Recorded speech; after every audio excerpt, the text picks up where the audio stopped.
নমস্কার বন্ধুরা, আমি কাকুলি দাস। কাকুলি হোম কিচেনে সবাইকে স্বাগত। নতুন রেসিপি নিয়ে আপনাদের মাঝে হাজির হয়ে গেছি।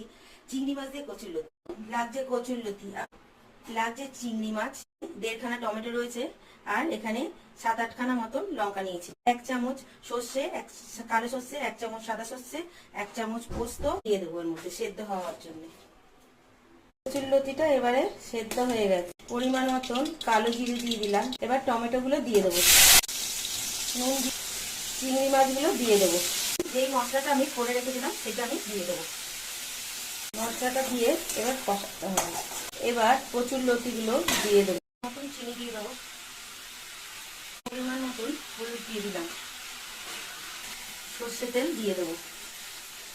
তৈরি হয়ে গেল কচুরলতি দিয়ে চিংড়ি মাছ। কাকুলি হোম কিচেনকে অতি অবশ্যই সাবস্ক্রাইব করে দেবেন। ভালো থাকবেন, সুস্থ থাকবেন, ধন্যবাদ।